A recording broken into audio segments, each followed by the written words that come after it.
কিন্তু আবার একটা মিনি ব্লগ নিয়ে চলে এলাম অনেক দিন পর তোমাদের সঙ্গে ভিডিও শেয়ার করব। শরীরটা এতটাই খারাপ ছিল যে কোনো ভিডিও এডিট করিনি। হ্যাঁ, ভিডিওটা অনেকদিন আগের করা, কিন্তু এডিটিংটা আজকে করছি, কারণ দুদিন থেকে গলাটা একটু কমেছে। আমার ঠান্ডা লাগলে না গলাতে প্রবলেমটা বেশি হয়, গলার কথাগুলো যেন অন্যরকম লাগে, তো আমি সেই জন্য এডিটিংটা করিনি। তো এখানে জিনিসপত্র সব ছড়ানো ছিটানো দেখলে কালকে যাব আমি বাড়ি, সেই জন্য আজকে প্যাকিং করছি।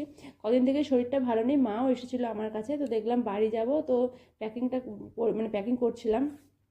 আর এদিকে তোমার শীতের সময় প্যাকিং করতে আমার বেশি বিরক্ত লাগে, কারণ শীতের সময় জামা কাপড় এতটা পরিমাণে হয়ে যায় যে প্যাকিং করাটা সত্যি খুব কষ্টকর। মানে কোন জিনিসটা কোন জায়গায় রাখতে হবে। জ্যাকেটগুলোতে এত এত মোটা হয় যে স্পেসটা বেশি নিয়ে নেয়, অথচ তোমার অন্য জিনিস ধরাতে পারি না।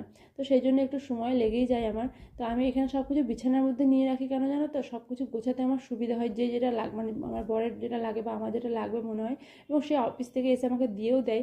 না হলে ও না থাকলে আমি ওর জিনিসপত্র কোনোদিনই গোছাই না, কারণ আমি বুঝতে পারি না কোনটা নেবো আর কোনটা ছাড়বো। সে হয়তো ভালো মনে হয়, আমি যেমন আমারটা বুঝি সে তারটাই ভালো বুঝবে। তো এখানে সে যেগুলো দিয়েছে সেগুলোই আমি এখানে ট্রলি ব্যাগে গুছিয়ে নিচ্ছিলাম। আর আমি ভাবলাম জ্যাকেটের জন্য একটা ছোট্ট ব্যাগ করে নেবো। জ্যাকেটগুলো এমনিতে হালকা হয়, কিন্তু এতটা মোটা হয় যে পেসটা অনেকটা নিয়ে নেয়। তো সেই জন্য কিছু করার নেই, একটা ট্রলি ব্যাগের মধ্যে যেমন দিলাম জামা কাপড় হালকা সোয়েটার যেগুলো, সেগুলো ট্রলি ব্যাগের মধ্যে নিয়ে নেবো, আর যে জ্যাকেটগুলো আছে সেগুলো একটা ব্যাগ করে নেবো। তো এটাই ভাবছিলাম। এবং লাগেজটা যদি বেশি করে সেটাও ক্যারি করা একটু কষ্টই হয়ে যায়। তো যাই হোক, যেতে তো হবেই যখন, তখন লাগেজটা একটু নিয়ে যেতেই হবে। আর কয়েকটা দিন থাকবো বলে বিশেষ করে লাগেজটা বেশি হচ্ছে।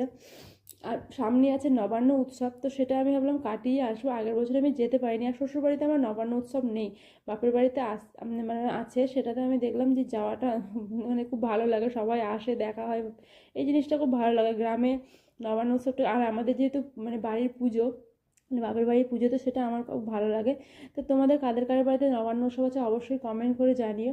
এদিকে তোমাদের সঙ্গে কথা বলতে বলতে দেখো আমার প্যাকিংও কমপ্লিট হয়ে গেছে। আর এই যে একটা ব্যাগ করবো বললাম না, এই ব্যাগে এখানে সোয়েটার জ্যাকেট যতগুলো ছিল সবগুলো গুছিয়ে নিই। তো ভিডিওটা কেমন লাগলো অবশ্যই কমেন্ট করে জানিও। দেখা হচ্ছে আবার নেক্সট ভিডিওতে।